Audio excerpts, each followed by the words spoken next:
All right, here we go. Shake, rattle, and hum. Cups up. Toast to the Morning Word crowd. God bless you guys. Thank you for being a good-looking crew and being faithful.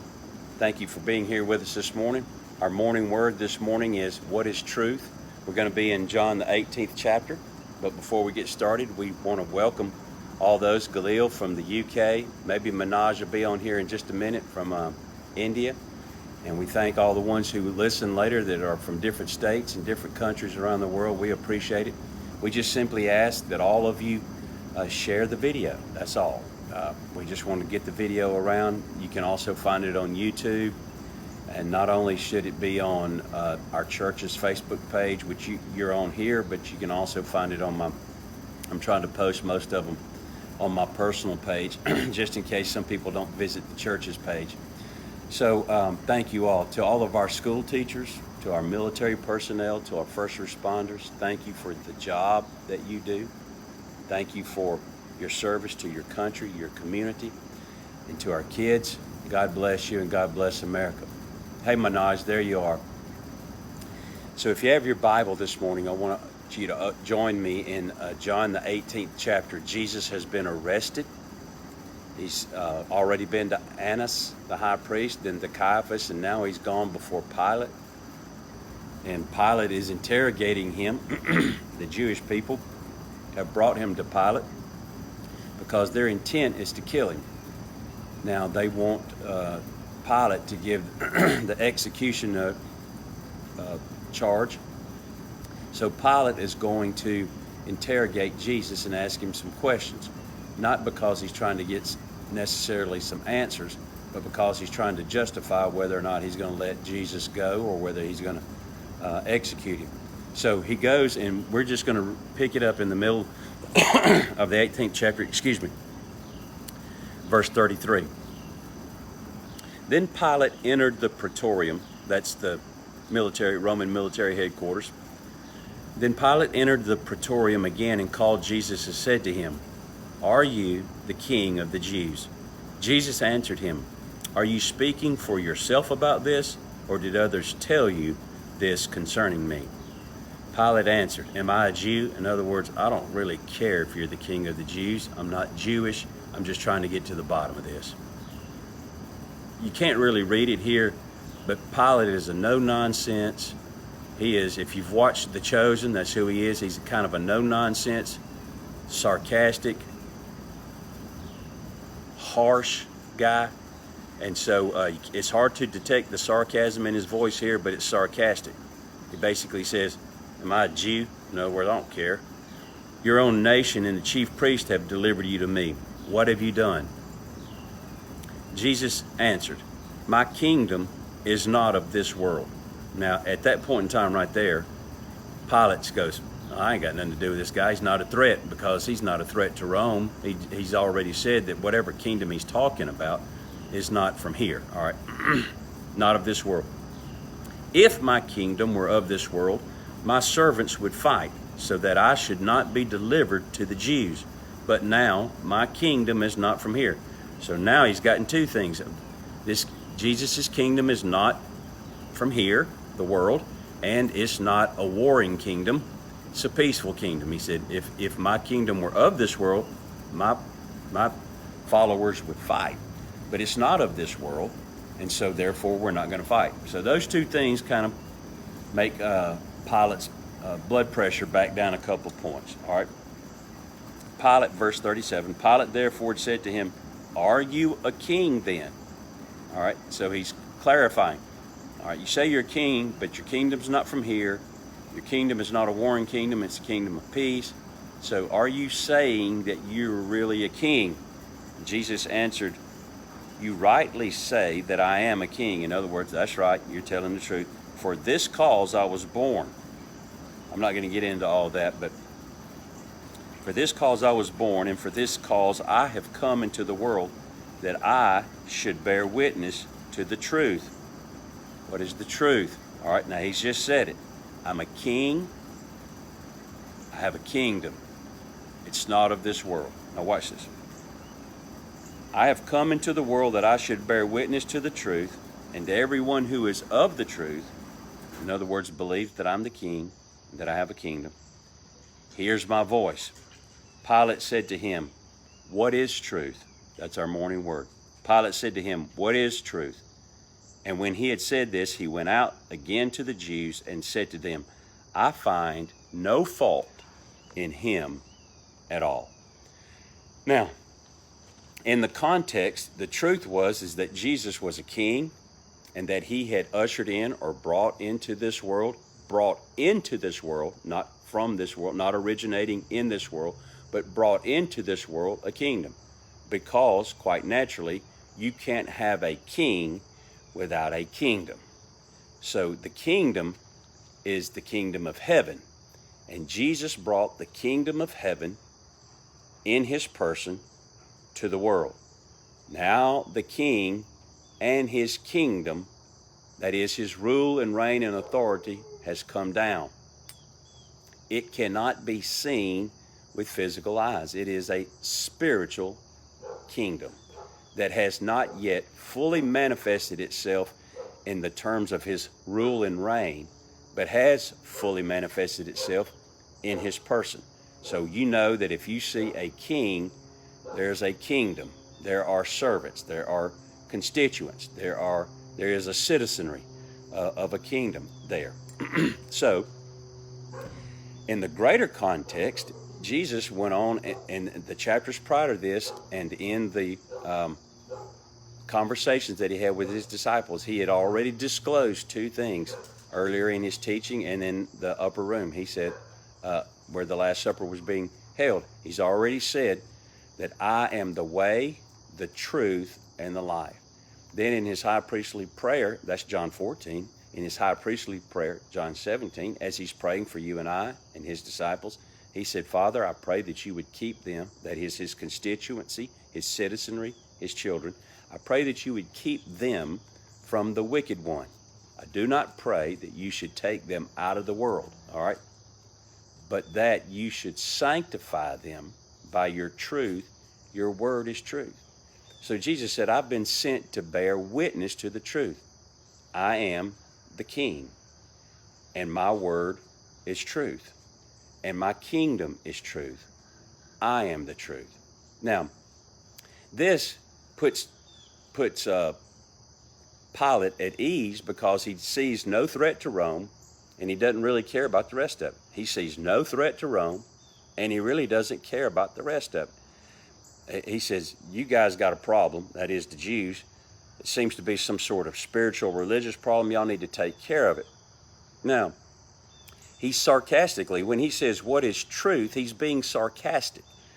Because in the political realms and in the Roman realm, the earth, kingdoms are all about dominance, pride, power, self-exaltation, those kinds of things. Well, Jesus's kingdom was one of humility, servitude, sacrifice, righteousness, just the opposite. Now we know from the politics and the things that we have going on in this world that truth with regards to the earthly realm and the kingdoms of this world is relative. What does that mean? That means that truth changes on a daily basis depending on who has control of the narrative. In other words, when the Democrats, and I'm just using this as an example, I'm not trying to be political, when the Democrats are in office, truth is one thing. When the Republicans are in office, truth is another thing. And when people are politicking and trying to get into a place of power, they say one thing, they declare truth to the people that they think, the perceived truth or what they want the people to hear and what the people want to hear until they get into power, and then they can change the narrative once they get into power. So basically every day truth differs depending on who has the floor, all right? We can see that with the coronavirus all around the world. It's going to kill most of the people. It's not going to kill many people. It's going to put almost everybody in the hospital. It's going to put some people in the hospital. Wear a mask and stop the transmission. The mask don't work. So forth and so on. It changes every day depending on what they want to achieve. So that's the kind of truth that Pilate is inquiring about. That's what he's familiar with. Truth that is relative. Here's something that I want you to understand. This is something that I want me to understand. See, truth is eternal. Truth is eternal. If it changes, it never was the truth. It didn't used to be the truth, and now is a lie. Truth is eternal. And here's what we find in the person of Jesus Christ. Pilate thought that the truth was, okay, hold on with me now, this is going to get good right here. Pilate thought that the truth was he was in charge in this situation, and he wasn't. The truth is that Pilate thought that he had control over what happened to Jesus. He wasn't. God had already determined it. The truth was that Pilate, as a governor of Judea, thought he was greater than King Jesus, who was the king of the Jews, and it wasn't. The truth is that Pilate says, I have the authority to take your life. The truth is, he didn't. Jesus laid down his life. The truth is that Pilate thought that by scourging him, that he would satisfy the wrath of the people. But the truth is that God was going to require his death to satisfy the wrath of God against his all people. The truth is, Pilate thought that the truth was when he put Jesus on the cross that was the end of it. But the truth is that was just the beginning. Pilate thought that the truth was when the report came that Jesus was dead, that was the end of it. But the true truth was, 3 days later he got up from the grave. Pilate thinks, and the world thinks, and President Biden thinks, and the kingdoms of this, and the kings of these countries today think that they're in charge. The truth is that God holds the nations in derision. The perceived truth of the governments and the rulers is that they think that they are the shot caller. The truth is that Jesus is the shot caller. The truth perceived by the nations of this world is that they're going to have their way. The truth in Jesus is that Jesus is going to have his way. And the truth about Christ is that he's coming again in the fulfillment of his kingdom. And to all the other kings and all the other kingdoms are going to bow their knee, look upon and gaze upon with their eyes, and declare with their mouth that Jesus is the King of kings and the Lord of lords, and it's going to glorify his Father who is in heaven. Because truth eventually overcomes all things. Truth will overcome all the bombs, all the missiles, all the plagues, all the viruses, all the politics, all the politicians, all the lies, all the deception, all of the chaos, all of the hurt, all of the pain, all of the loss, everything. At the end of the day, truth will stand. And truth is not a what. Truth is a who. Truth is a person. Truth is Jesus Christ and his word. At the end of the day, at the end of time, when all is said and done, it will be Pilate that kneels to Jesus. It will be Annas and Caiaphas that kneel at the feet of Jesus. It will be Barabbas. It will be the Democrats. It will be the Republicans. It will be Biden and Kamala Harris and Trump. It will be Netanyahu. It will be Mussolini. It will be Stalin. It will be Hitler. It will be the governor of the state of Alabama, the governor of Montana, so forth and so on. It will be the mayors, and it will be you, and it will be me, and we will all kneel, and we will gaze with our eyes upon Jesus and we will say, there's the truth. He's the truth, and he springs and he stands eternal.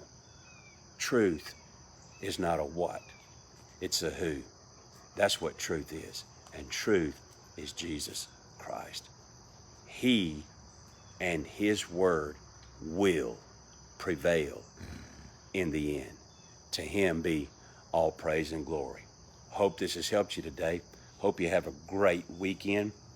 And remember, truth will eventually stand up.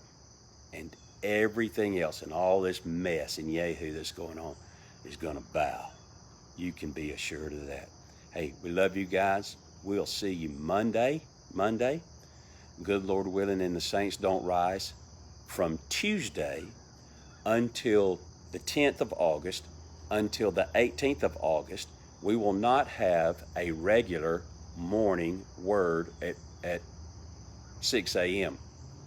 I cannot promise that because where I'm going, we're not going to have enough bandwidth, internet service, or phone service to be able to get out. So as I have opportunity and where and when I get some bandwidth and some phone service, then I will publish little snippets, updates about our mission trip, how things are going, what's going on, and some exhortation from God's Word as we are able to do that. So just put your indicator on your phone if you haven't activated it about when posts are being made to the Facebook page, and we will send it out as we have opportunity. We're going to miss you guys, miss having our regular meeting, but this is something that's necessary for us to do. It's something that we love to do. We look forward to it every year. And hopefully maybe someday, Al, you and Tess can come and join us. Some of you other guys from the morning word can come and join us, and we can go do some mission trips together. As a matter of fact, we're looking at the possibility of going over to India to visit Manoj in the first week of December. He says that's the best time to come.